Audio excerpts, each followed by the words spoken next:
O tema é sim ou não à proibição de venda e consumo de refrigerantes, chocolates, bolos e outros alimentos altamente calóricos e similares nas escolas.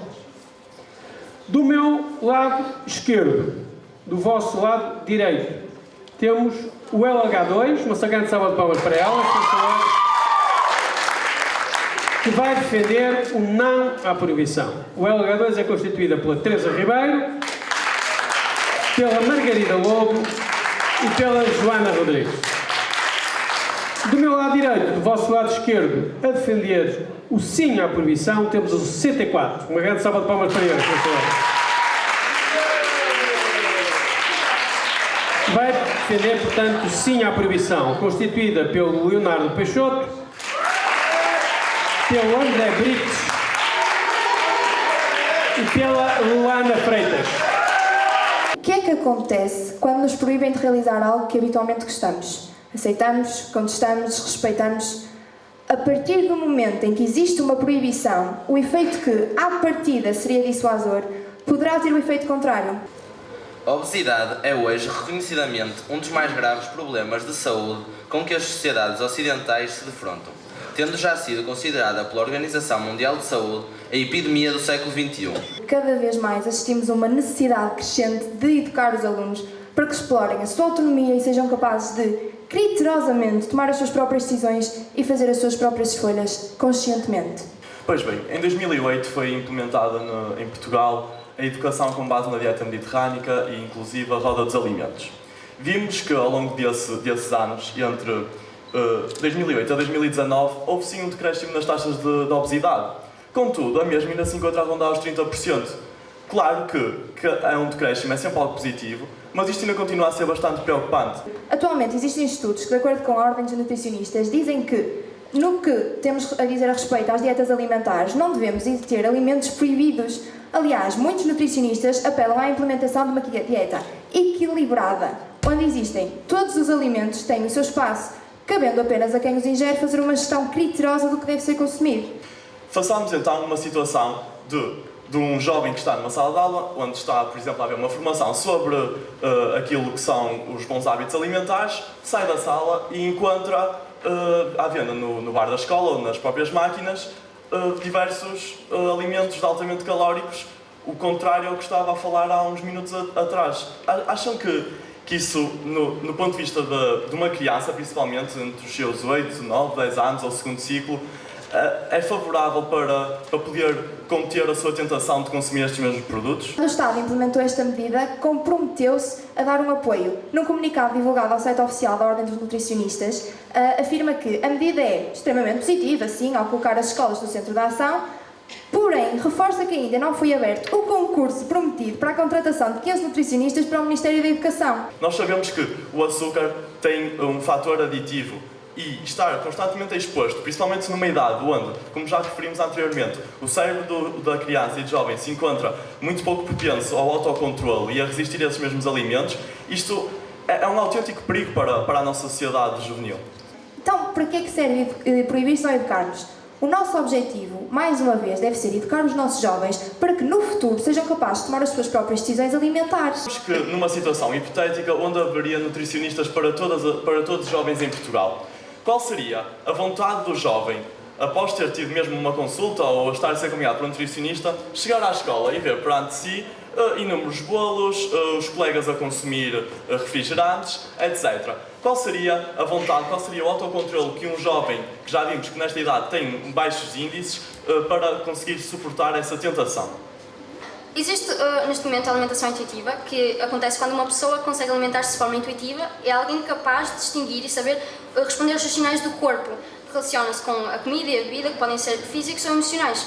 Não é mais uma dieta, mas sim um estilo alimentar que promove uma atitude saudável em relação à comida e à imagem que tem do seu corpo. Vocês deram a entender que se as pessoas tiverem acesso vão consumir, mas se as pessoas não tiverem acesso também vão consumir. E por isso nós fizemos um questionário a algumas turmas da escola e obtivemos 321 respostas.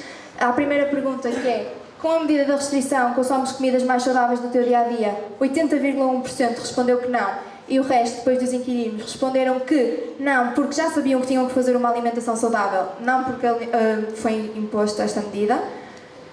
À pergunta, desde que esta medida foi implementada, deixaste de comprar estes produtos fora da escola, exemplo, café, supermercado, lojas de gomas, entre outros, 92,2% respondeu que não, ou seja, continuam a comprá-los. À pergunta, antes desta medida, trazias de casa estes produtos que não se podem vender atualmente nas escolas, 67,9% responderam que não. E, agora, podemos juntar esta pergunta que diz que, e no presente, traz algum destes produtos? 55,8% respondeu que sim, ou seja, antes não traziam porque não existia essa necessidade porque havia na escola. Para além disso, a última pergunta, o facto de proibirem este tipo de alimentos quer dizer que paraste de os incluir na tua alimentação? 94,5% respondeu que não. Primeiro, gostaria também seguidamente de perguntar ao nível da representatividade desse inquérito, dessas estatísticas, em relação ao país, dado que estamos a falar de um problema que é nacional. E, por fim, esse mesmo último tópico, para desincluir na alimentação. Nós, em momento algum, dissemos que as crianças e os jovens têm que parar de incluir estes alimentos na sua alimentação. No entanto, têm é que deixar de os consumir ou com regularidade e estar constantemente expostos aos mesmos, porque sabemos que é muito difícil resistir e que quanto mais exposto estiver uma criança a esses mesmos alimentos, mais propensa a mesma estará a consumi-los. Mas continua a acontecer porque ainda continuam a haver alunos, e depois isto são dados da Ordem dos Nutricionistas, que verificou-se que os pais continuam a encher as lancheiras dos alunos e dos meninos com doces, porque é o que eles gostam. Agora, como nós já referimos, se houver uma educação e uma alimentação intuitiva, se nós explicarmos às crianças, nós não somos ensinados, nós precisamos que nos ensinem, nós precisamos que nos expliquem, que nos deem os valores que nós precisamos, ou seja, se não houver uma educação, é impossível uma criança da primária não querer um doce. Agora, se existir uma alimentação intuitiva, que é um modelo com pilares incríveis, como por exemplo a rejeição das dietas e das restrições, sentir a saciedade, honrar a fome, descobrir o fator da satisfação, respeitar o nosso corpo, para além disso movimentar-nos, sentirmos a diferença, honrar a saúde e uma nutrição gentil. Uma nutrição gentil abrange todo tipo de alimentos. Nós não estamos a dizer que podes comer 6 chocolates por dia, o que nós estamos a dizer é nós temos que ensinar as pessoas a serem conscientes do que é que estão a fazer. Os pais, tu referiste que dão os doces às crianças para as mesmas consumirem nas escolas. Se o consumo desses mesmos produtos for proibido nas escolas, os pais, como é óbvio, já não comprarão para as crianças trazerem para a escola. E provavelmente a criança só comerá em casa e veremos uma redução substancial do consumo desses mesmos alimentos por parte da criança. Logo, aí já vemos um decréscimo daquilo que são os índices e os malefícios a que a mesma está exposta diariamente. Mas, em primeiro lugar, não comer na escola porque é proibido e depois comer em casa também não é saudável. Mas sabemos que as crianças passam maioritariamente o seu tempo na escola e o facto do açúcar ser aditivo e estar menos sujeito a essa adição pode até levar a criança a, quando chegar a casa, já nem sequer sentir a necessidade de... Ou sentir mais, porque há um transtorno alimentar que se chama binge eating, que consiste na proibição constante durante o dia e depois à noite há uma descarga total, porque sentiram a necessidade todo o dia, em vez de comerem um chocolate que lhe apetecia de manhã, vão comer 6 ou 7. De 10 anos é completamente diferente de um aluno que tenha 17, 18 anos numa escola secundária. Mas estamos a falar das escolas todas. 18 anos no secundário já tens o direito ao voto, mas não tens o direito de escolher com o que é que te vais alimentar? Sim, mas vejamos relativamente ao problema das idades, mas agora vamos ver o assunto por outro prisma. Não sei, gostaria também de vos informar que quando ingerimos açúcar em demasia, o nosso organismo acaba por ter picos de insulina. E quando esses picos de insulina ocorrem, a nossa concentração, a nossa energia está no auge. Contudo, esses picos de insulina descem de uma forma bastante rápida. Então, o que leva ao efeito oposto ao nível da concentração do aluno.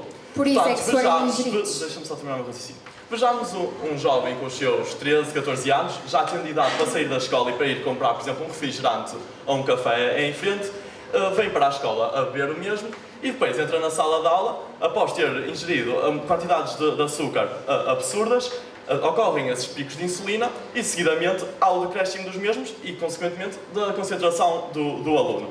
Como é que isso não está a afetar o rendimento escolar, por exemplo, do jovem e, por consequência, a afetar o rendimento escolar, vamos estar logo, desde já, a impedir o seu desenvolvimento na sua plenitude. Os dados que nós temos mostram que esta medida não resultou. Mas vejamos, a proibição é só da venda, não é do consumo. E nós estamos aqui a debater a proibição da venda e do consumo. E para que isto resulte tem que ser uma coesão entre ambas as medidas. Tal como tu mencionaste anteriormente, os índices de obesidade mantiveram-se, o que prova que esta medida não resulta. E eu, enquanto aluna, ter o direito de escolher o que quer consumir Mas dentro do espaço seguro que a A medida escola foi é. implementada há 2 anos, é um muito curto espaço de tempo para verificar se a medida está a ser... Inclusive, a medida refere apenas a proibição da venda, não a proibição do consumo. Nós estamos aqui a debater a proibição da venda e do consumo destes mesmos alimentos. Logo, para os resultados que nós desejamos, é preciso que haja uma união entre ambas as condições, que ambas as condições se reúnam, senão não estávamos aqui a debater este tema. Mas cada vez mais, a nível da pré, existem nutricionistas no privado, nos colégios privados, claro, estamos a falar do privado, mas o público comprometeu-se a fazer isto.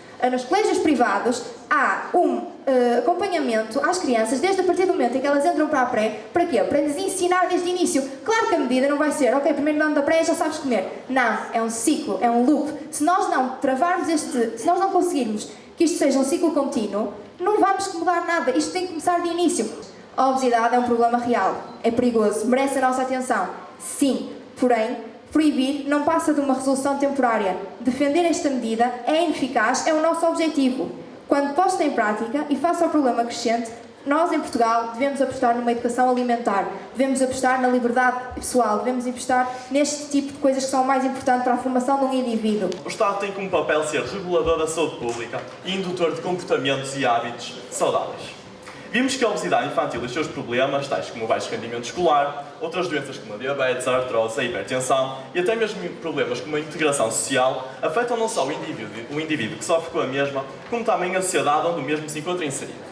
Como já referi, aquele exemplo de um jovem onde não consegue atingir os seus objetivos pessoais, nem mesmo contribuir para a comunidade. Quem passa a final do torneio de retórica da escola secundária Martim Charmento é o 11º é o H2.